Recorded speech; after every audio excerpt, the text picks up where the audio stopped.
Alrighty then. So, hello. First off, welcome. This is the first long form video that I am posting. It's also extremely hot in my house. My AC is broken, and if you know anything about living in the South, you know how harsh that is. So, we're gonna try and make this quick and give my introduction, and we're gonna start. So, welcome. This is my first idea for a new Call of Duty game because we don't really have a lot of single player campaign games. It's a lot of multiplayer stuff, and me personally, I love a good single player shooter, just like Black Ops 1, Black Ops 2, a little bit of Black Ops 3, the Battlefield games too, all that good stuff. So I decided to bring my creative mind, and if you saw the Call of Duty short I put out on my channel, I actually had an idea that I wanted to tell you guys about. So here we go. One more thing, consider subscribing. It's free. I won't spam your inboxes with uploads and all that good stuff. With that said, let's get on to the video.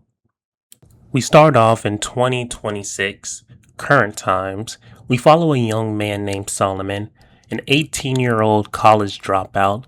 Right now, we find him walking through Atlanta trying to find a job when a call comes in, and it's his mother. His mother complains to him about how he never should have dropped out in college, about how he should have stayed. Solomon apologizes and hangs up. He continues walking and walking and walking, going from place to place, asking for an interview until he ends up at a bar. Now, being 18, he naturally can't drink, so he sits on the bar stool drinking a soda, whatever one of soda you want to say. Contemplating his life decisions on whether or not he should try going back to college or just joining the military, a shorter man appears. He's dark-skinned, very bulky. He goes on to explain that he's from South Sudan, about how he migrated here, and how much his mother sacrificed for him to be there. Solomon only listens to the first half of his story before he starts really locking in when he starts going into detail about very suspicious activities that he has. Our mysterious man is telling this as a joke, but he goes on to explain how he has a plan to take over America, or at least bring it down to his knees. He listens about how much he loves and hates America, and he goes on to tell him about this plan to take this first world country and destroy it. Now, Solomon is listening to this plan with mild amusement and even laughs, which causes our mysterious man to laugh too. He then goes on to pat Solomon on the back and addresses himself as Andrew. Andrew goes on to get up, getting ready to leave, but not before giving him his number. He goes on to tell him how there's an application that he wants you to try, since he knows you're still looking for a job. He has a friend who's working at the TSA over at Hartsfield-Jackson. He says he has a buddy there. You call him, and he'll probably get you in, Andrew promises. This is where your first choice comes in. You can either avoid the plot and leave the card number on the table and in the game, or you can take it, apply, and hope that you get a job. For plot's sake, we'll say you actually take the card with you and eventually call the number. And you put an application in. Time passes and you get an email for an interview over at TSA. So you dress up in your best clothes and get ready to head to Atlanta's official airport. You walk in, you go to the interview room, you take process in it. They have you do a drug test, they have you do all the standard stuff, ask you all the standard questions a company would ask, especially in a job like TSA.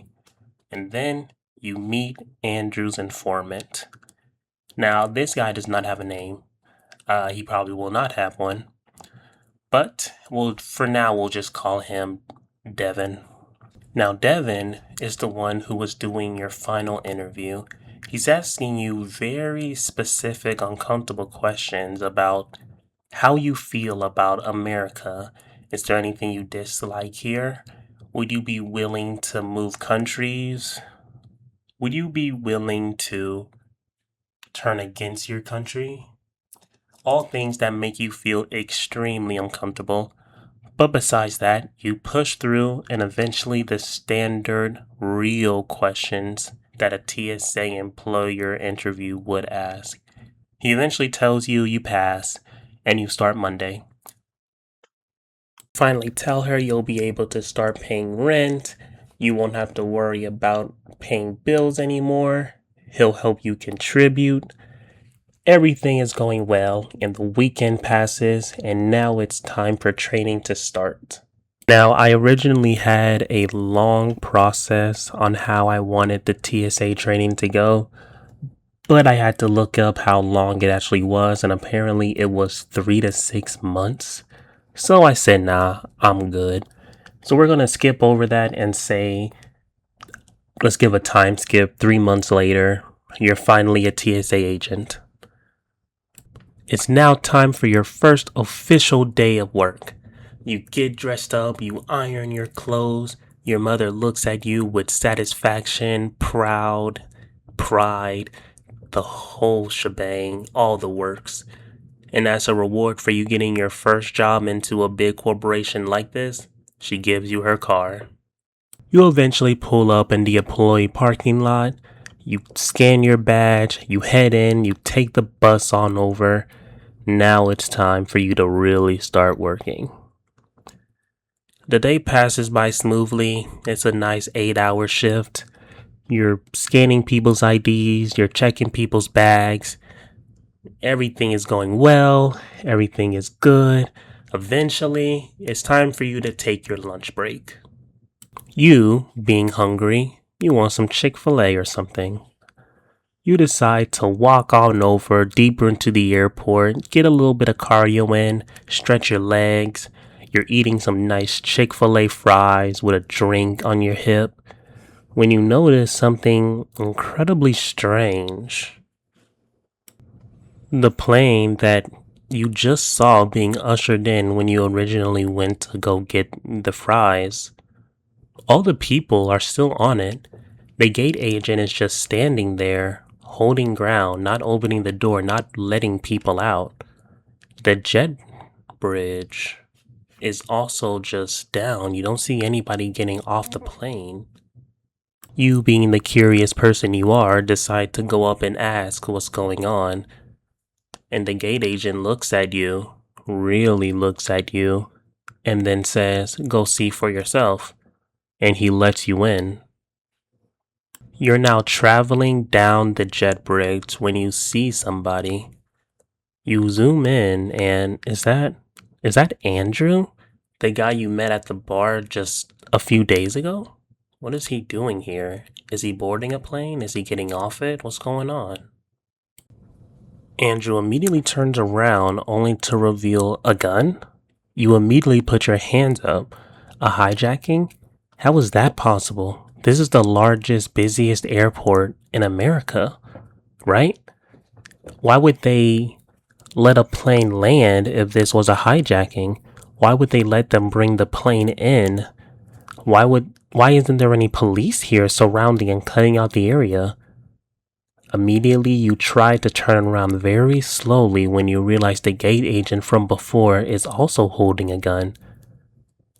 He immediately grabs you and starts walking you down to the edge of the jet bridge where Andrew turns around and sees you.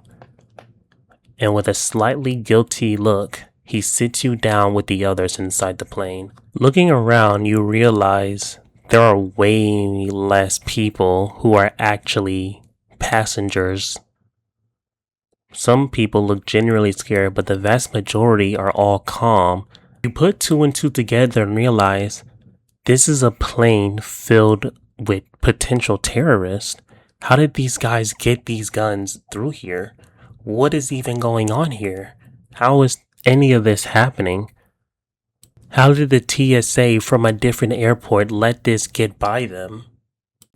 As you're looking around, you see people crying, you see the potential men with weapons showing them off to people, scaring everybody, and you start moving away from them towards the window. You start tracing the lines 911 on the window in the airplane. You try to get somebody's attention, but it looks like they're not looking, or more or less, they're not paying attention. You do this for a couple more seconds until eventually somebody looks up. Confused and angry about what's going on, they're looking up into the window, and that's when they see you.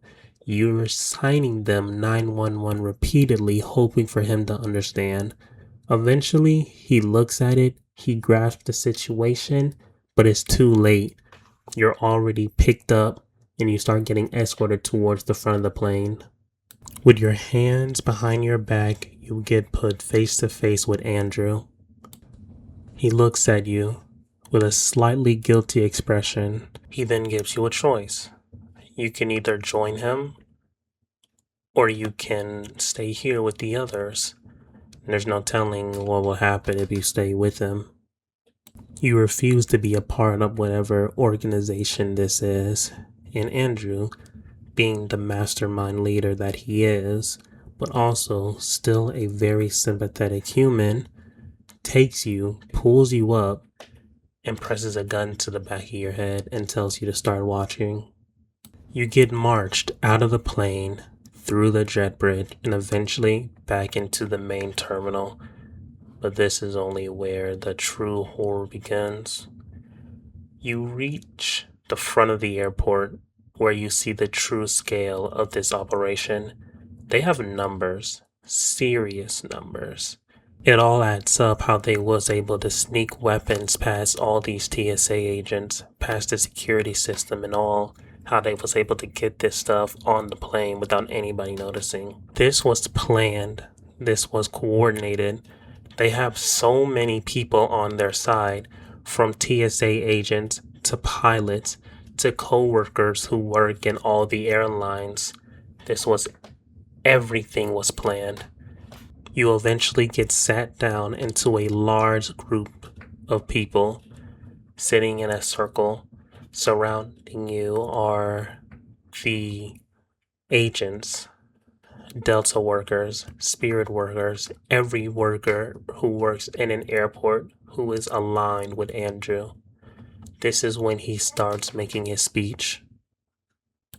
He tells you, and not just you, he broadcasts this across the entire world about how his people have suffered for too long, how his country was poor and the global superpowers promised to help them, promised to stabilize them, promised to give them resources. Yet over and over, they were let down and many of their people starved. So he decided to take things into his own stance. He now realizes that in order for real change to happen, tragedy needs to come forth.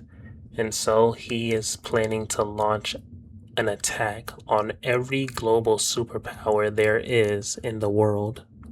He apologizes to everybody for the people he will kill during this war and what they'll take from them. But he says sacrifices need to be made in order for the message to spread. After ending his speech, the TV turns on to every major news outlet that is covering the same story of an unidentified enemy that has taken over 5 of the main airports across America, with 16 planes being hijacked, 4 planes crashing into major cities. The United States is in a state of absolute tragedy. This is the largest terrorist attack in human history, with even more news in the military. This was not just an attack on airports. There have been branch reports in every U.S. military branch of bombings at every hour, causing fear across every state of public security. Everyone is afraid. Everyone is angry. The scene shifts to the four major cities of the United States in absolute ruin. The four airplanes that crashed across Atlanta, New York, Houston, Texas, San Francisco, California. Everything is completely broken down. Buildings are collapsing. People are rioting in the streets. It's hell on earth incarnated. And not just that, but in all of the other major global superpowers. Everything is happening not just in the US, but worldwide. India, Russia, China, the United Kingdom, France, and Japan are all under attack by this same unidentified enemy. As you hear the news outlets complain and figure out who these people are, you realize maybe it's a little bit too late, but you now know his entire plan, at least in fragments.